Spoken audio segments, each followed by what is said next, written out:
All right, so welcome back. We got a pretty interesting one today. We're going to be doing something that I'm going to call What's in the Box. And it's going to be a little look at, I think, something that's really important, and it's very on topic with the last several videos. We're still just going to keep connecting the dots, and we really need to show that there's a strong correlation between reality and we need to really drive home this sense of consistency, because this one is going to be one of the major pieces where people will use a certain type of evidence and use certain type of claims, and they'll believe in a certain framework and they'll believe in certain structures that they believe provide them with some level of actuality or some level of truth, but then they will deny the underlying presuppositions that depend and that inform and enable those particular frameworks to even have validity to begin with. So today we're going to do What's in the Box? And so I think it's pretty much already time to dive in, and we're going to talk with some more of my wonderful doodlings, my absolutely beautiful doodles. So let's transition over. I'm gonna actually, we'll just leave it. That's fine. So here we go. We're gonna do What's in the Box. So I got this lovely box here. This guy, we'll just add a couple lines so you guys can tell. We're doing What's in this box? This beautiful, beautiful box. So what we're going to do is we're going to basically say that this is something, it's an experiment. Experiment number one. Maybe we've got like a little laser in the side of the box, and it's got this little mechanism, and it shoots a laser, and this laser just goes through the box, right? And there's an electron little electron is shot, and it goes down, and it refracts into this little laser as it moves through. And I want to talk about stuff like this. So this would be a traditional form of like a scientific experiment, right? You do your best to isolate materials. You do your best to isolate certain properties so that you can evaluate the cause and effect of a particular like action, and then a reaction, and you form some kind of you form a hypothesis on what you think should happen given what you know. So of course we already are encountering things like given what you know and what you expect and hypotheses. These are phrases that are basically saying I have a reason to believe based off of something that if I do this particular thing, so like if I shoot this laser, what I quote unquote know about electrons should mean that when I shoot this laser, or when this electron passes through this laser or whatever, that this particular thing is going to happen. And then you record those examples. So what I want to show right now is a whole bunch of really, really critical and important things. And this really bleeds into everything else. So I've made this argument in my personal life. I haven't ever done it in this channel. I'm sure that it will come up at some other point in the future. But I basically want to talk about what's in this box, because the general approach to science and scientific experiments is to remove as many variables as possible so that you can show an accurate cause and effect between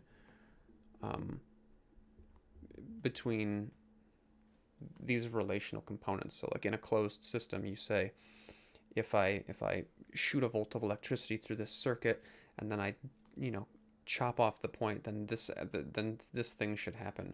Or if I use this mixture of fuel in an engine, based off of what I understand about the energy yields from combustion, that given whatever circumstances, this should be my performance output. There's all of these types of things, and what I want to talk about are the things that are in that box that even when you isolate and remove it down and you whittle it down to these what seems to be these super minimalized, simplistic, and truly isolated circumstances, all of the things that are taken for granted. So the one that I have always found to be the most compelling is it's the scientific approach, the attempt to generate or create life in an isolated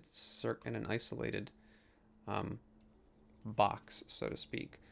So, for example, we create this what we would call this like this circumstance. We create this environment, right? So this box would be an experiment, and then inside the box is an environment. Oops, my lovely handwriting again. Environment. Right, so we create this environment, and inside of here we put a bunch of matter, we put a bunch of a bunch of the necessary components that life's made off of, like nitrogen and oxygen or whatever. We just put a bunch of, there's there's chemicals, and we put some chemicals inside the box. We put some fluids, whatever, we put matter or whatever, and we also extract and we remove like unknown variables. So we create this really pure, hospitable circumstance, and then we let it interact, and we see what happens. We try to generate life. We try to let these interactions play out, and we try to create life from these inorganic materials. So we take these really refined chemicals, these things that are store bought. These labs go out. They don't. And it's disingenuous to a degree, but it's also a very realistic approach to the same extent, because what they're trying to do is they're trying to handicap themselves, and they're trying to say, let's assume we don't just take life from like the dirt or something and we get bacteria and we get all this stuff, and we don't just put it in a box, and then when bacteria is in the box we say, haha, we have bacteria, we did it, because that would be disingenuous. But so to an extent they're trying to remove as much quote-unquote reality from the experiment as possible, and then to put this like blank slate inside of this box so that they can show that life will come from these inorganic materials or whatever. But they will also, at the same token, they will go into their store-bought labs and pull out these pure perfect chemical compositions, and they'll put them into this box, right? So you have to see the irony of this, because it pretty much in either direction, it would be very, very, very hard to recreate the circumstances that seem to have existed at the beginning of the universe, because at the beginning of the universe there was just this gigantic like amalgamation, that's just this super massively dense thing of matter and energy and heat and all this craziness, right? And it's massively expanding as it goes outward, but it seems like it's all pretty much like ridiculously compact and just kind of like mush, right? So you can see how taking like a perfect chemical composition that's required for the creation of life and just putting it into this experimental box feels disingenuous. But it is to a degree, but it's also one of the most reasonable approaches. So I want to give credit where it's due, even if I think that it doesn't necessarily do justice to reality when extrapolated outward, but I do want to give credit where it's due. So let's just try to keep that in mind, is that we're manufacturing and creating what we consider to be like the ideal representation of something, right? Because we can't go back and we can't view the beginning of the universe in the same way. We can't watch it unfold. So we have to do our best to take what we know, try to recreate to the best of our abilities some kind of version of isolation of that particular experience, and then try to recreate some version of it. So, but I just want to talk about what's in this box, right? So this is the experiment box. We're creating the parameters. We're setting the limitations. We're saying, here's a vacuum or whatever, and then we're going to infuse these particular materials into it. We're going to infuse chemicals and fluids and various types of matter, and we're going to remove all of the unknown variables. We're going to remove bacteria. We're going to remove any of these components that already have life in them, so that it can't flood the data and corrupt it. And then, but still, you have to remember that you're infusing these perfectly cultivated pieces into this experiment also, right? And so this is where I've made this argument a whole bunch in my life, is that any experiment that's performed, it operates under a bunch of really important premises that are absolutely critical and what I would call inextricable. You can't remove them from any experiment. Every experiment intrinsically has these types of things in them, simply by virtue of existing. So, and what I mean by that is, so for example, let's say that you wanted to show that intelligence isn't necessarily required for the formation of life.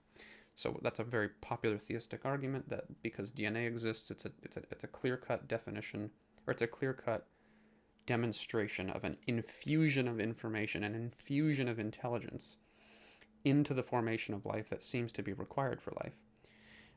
That's a very popular argument. Now, of course, it's more of an inference based on what we understand of the evidence and of the data. It's more of an inference rather than like a factual claim. I'm not denying that it does appear that way to a degree. Like, I don't think that type of an argument of saying that it appears that there is an influx or an infusion of information into the system, so to speak. But what I am saying is that it's very different saying that it's an inference versus saying it's factual, right? So what the argument is that the inference is that because it appears that information in DNA in this massive form, this influx, this infusion of information that doesn't exist in the inorganic world, because that seems to be a required mechanism for life itself, the inference is that does seem to appear to imply that there is intellect behind that injection of information, that injection of intelligence. So what I want to show is that, and I don't know how people can't see this, but I've had arguments where people don't really seem to wrap their head around what I'm trying to say here. So this box is the experiment. It's the isolation. You're trying to remove yourself from it. You're trying to remove any type of bias. You're trying to remove conditions that would contaminate your data. And like I said, you don't want to put bacteria in here and then be like, oh, well, look, the box has bacteria in it, because that's just it's like begging the question. It's like, of course there's bacteria in it. You put it in it. So you have to remove these types of things in order to show an appropriate level of cause and effect. But what I want to show, and the reason I use this DNA intelligence example is because I want to show that by creating this box, you are infusing inherently intellect into it. You're infusing intelligence into it because you made the box. You went and intellect created the chemical purifications that are injected into this. It's not like you're going out and you're scooping up some dirt and it just has these perfect chemical compositions, or you're just like going and extracting them from reality in these perfectly isolated circumstances where all of the necessary components for life to create itself, you're just like going and putting a shovel in the dirt and throwing it in a box. Like, you're not doing that. All of these things are refined components that were driven and presented to the experiment in the box. They're all made available through intellectual processes, through the action of intelligence. So every experiment that is ever conducted, pretty much, simply by virtue of isolating and creating a circumstance where you can show the most clear-cut versions and lines between cause and effect, you're infusing intelligence into almost all of these. This is just one of the most prime examples because of how much intricate and delicate intelligent involvement that it takes in order to create even the simplest forms of life. James Tour does a pretty interesting piece on this if you ever want to look it up. It's called like the mystery of the origin of life or something, by James Tour. He does like a little speech on it, and it's pretty interesting. You might not think that he's reputable or whatever, but either way, his approach to the information to me seems very common sense, and it seems to be pretty accurate. But so I just want to talk about what's in this box, right? What's in this box? There are a bunch of premises that are also inside this box, right? So there are premises that exist inside this box too. So I'm going to get rid of this. Let's just say for the moment that chemicals, fluids. Let's just talk about the stuff that's in the box that's non-material. Just the presuppositions themselves. Just the necessary conditions for this box to even be possible, to be valuable. So the scientific method of basically creating a control and creating, and creating your best line of cause and effect by removing as many complex variables as possible. It relies on a philosophical framework, right? It relies on a philosophical assumption. It relies on a philosophical assumption that when you continuously reduce the number of variables that are involved in a system, you most accurately show what a particular action on an element. So let's just say that X is the only thing in this box right now. X is the only thing in the box. When you do something to the box, like let's say that I punch it, right? So draw a really awesome hand, and I punch this box, and X is in there. It shows that when I punch this box and X is the only thing in there, whatever happens to X, so X yields Y, it's a philosophical assumption that you are accurately limiting the number of variables to such a degree that you can truly understand what happens to X when you punch the box that it's in, right? And so there's that philosophical assumption that's a valid way to test cause and effect, right? And I'm not making any claims or saying anything one way or another about whether or not this is valid or not. I'm just saying that this is a particular type of a philosophical assumption.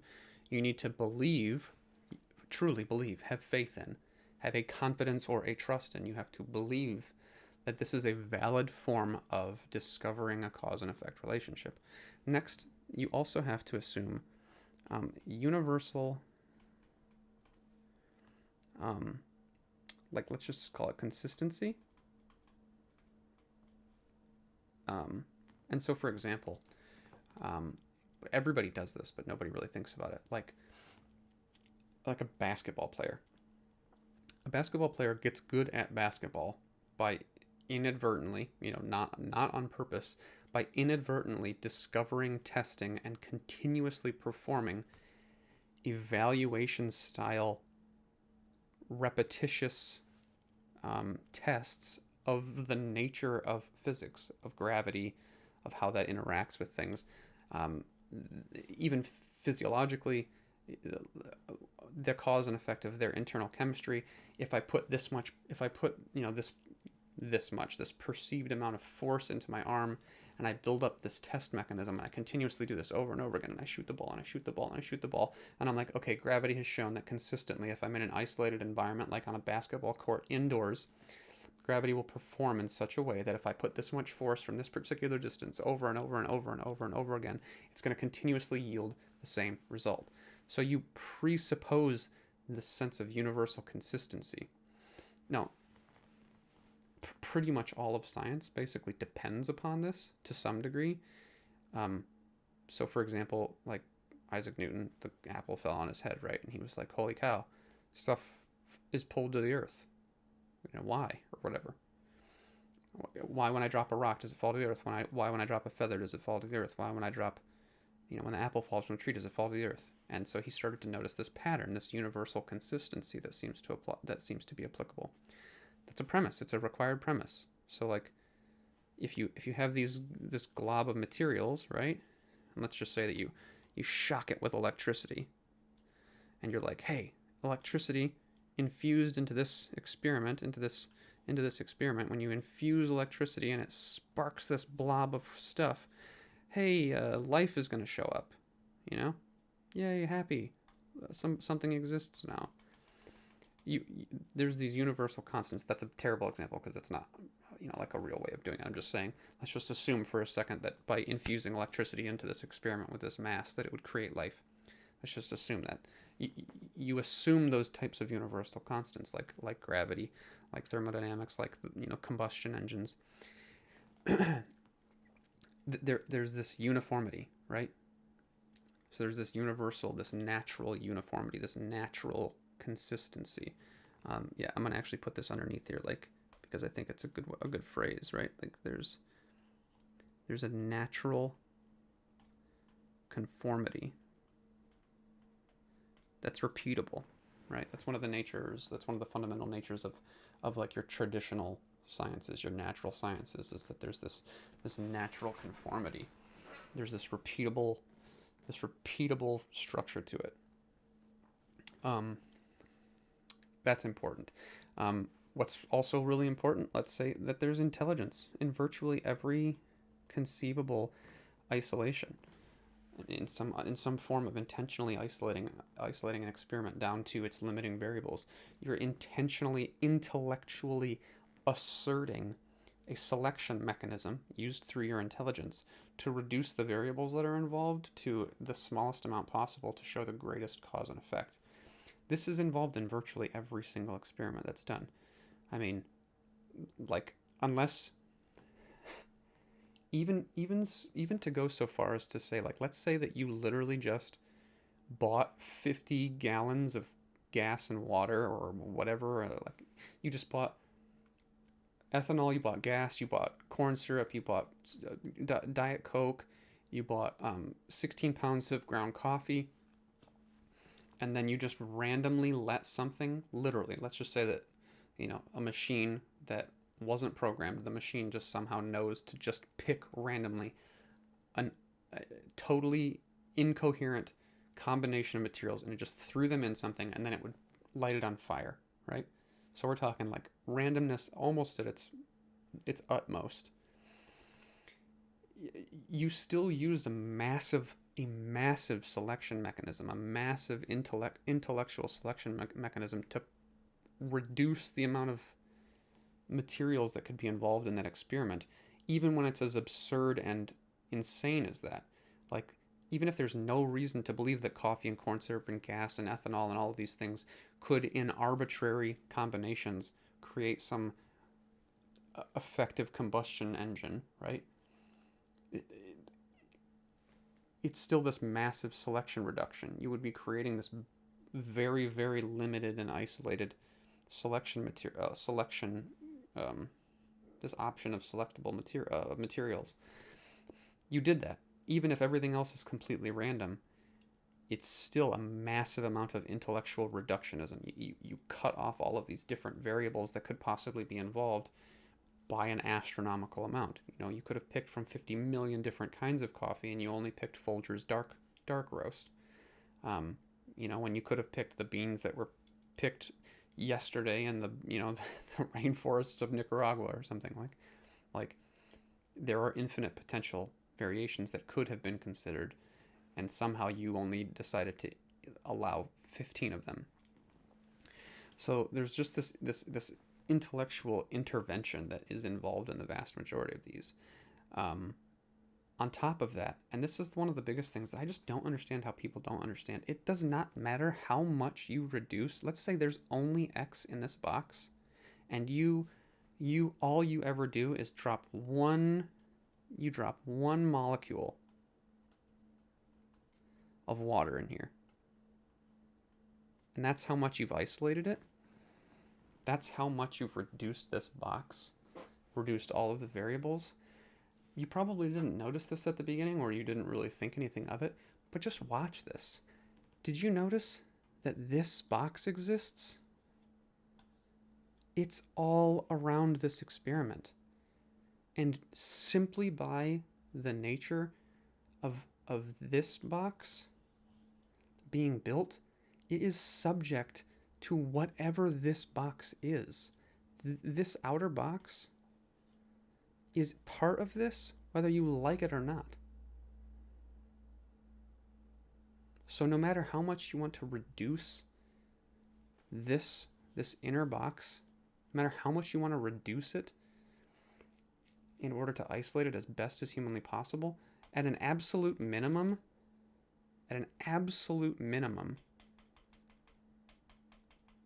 the best thing you could ever do is have this in the box.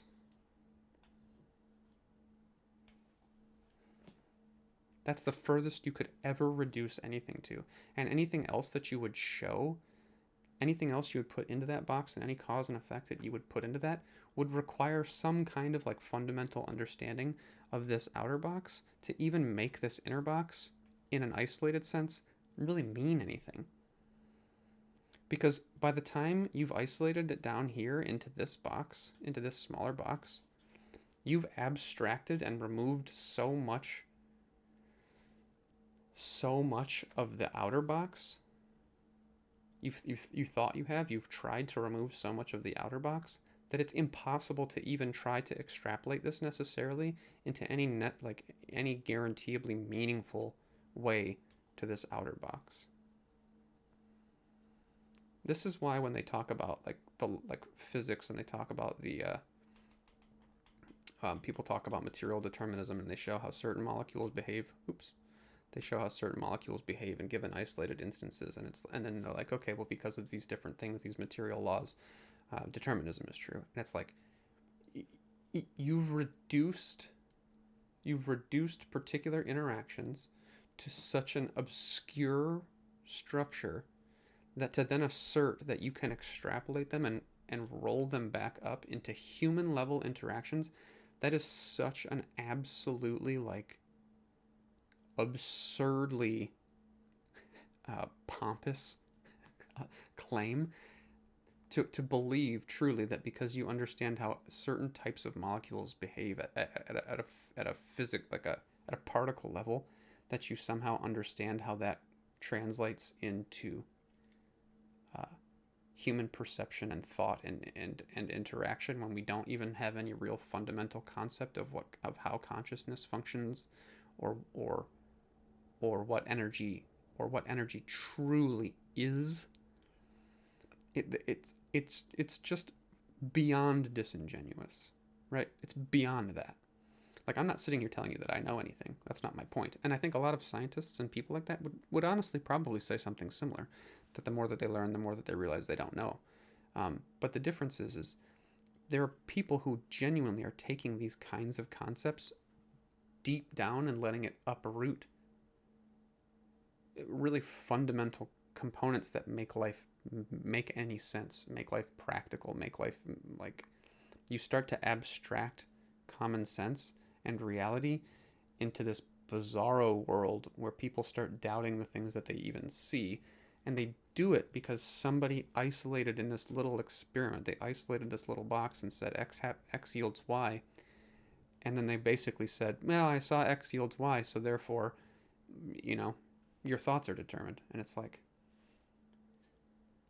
based on what? Because this particle does this thing when you isolate it in a complete and utter the most vacuous sense that you can possibly do it.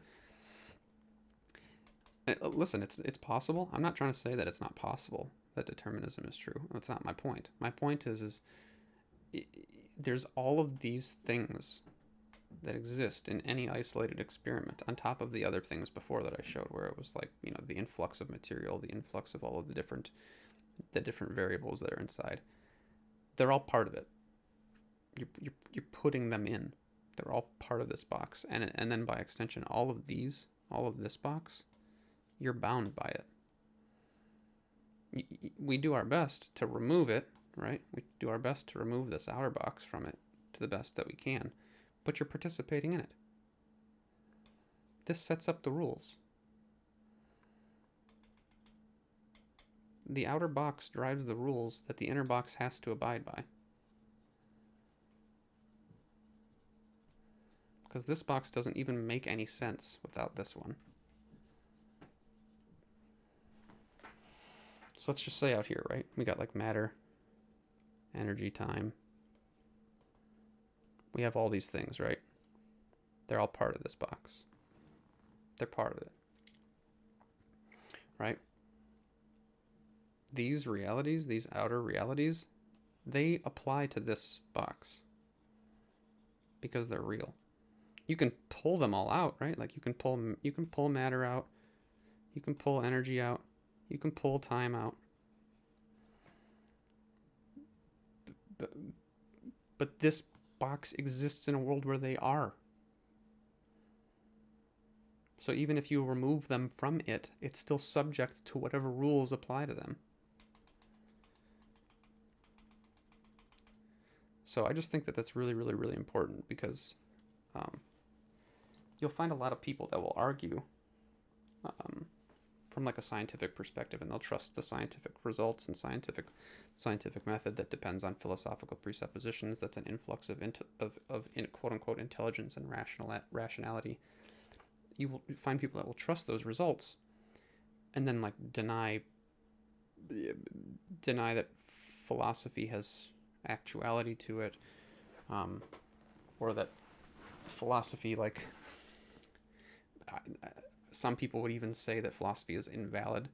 And again, it's important. I'm going to say this because I've already said it a bunch of times. I'm talking about the extremes. I'm not talking about every individual variance. So there are people that will say science is legitimate and they believe that philosophy is legitimate and they deny certain types of it or whatever. I'm just saying that if you deny ontological principles and the nature of knowledge, and you deny common sense, and you deny the reality that is quote unquote revealed to us, if you deny that that's knowable in a sense, and that you can trust what you see and what you observe, if you deny that that stuff is real, then any science that's done on quote unquote reality is invalid.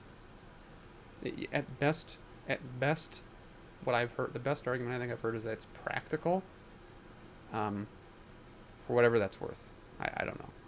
To me, practical makes no sense, because what you can do inside of a reality that doesn't exist is an incoherent statement to me. Like, I don't care if I can make a car drive from point A to point B if I'm not actually making the car drive to point A to point B, because that car isn't real and I'm not real, and I can't even know if I'm real, and I can't even know if the car is real, and I can't even know if combustion's real or whatever.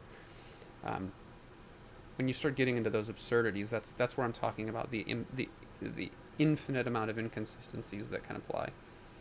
And so I just think it's really important to understand that in any experiment that you do, there are all kinds of things that inherently exist inside that box that we take for granted, that we don't think about, that are required for the experiment itself to even work, to even function. And that's before you even get into the data that the experiment yields, and the inferences about that data, and the rationality, and the hypotheses that are created around that data, and the theories that are created around that data, and even before, even the theories that make you decide to build this experiment. All of that stuff starts to erode and mean nothing. Who cares what science says if the world around you isn't real? If you can't trust it, it just stops making sense. And there's anybody who argues from a scientific perspective that doesn't believe that reality is real, it just doesn't even make sense. You can't argue with anybody like that. It's not possible.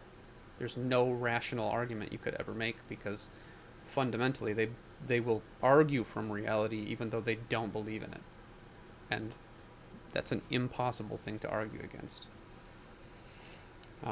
It would be like somebody arguing that God's will is authoritative in the world that doesn't believe in God. And it's like, okay, well, I can't argue with you about something you don't believe, because you won't hold yourself to it because you don't believe it.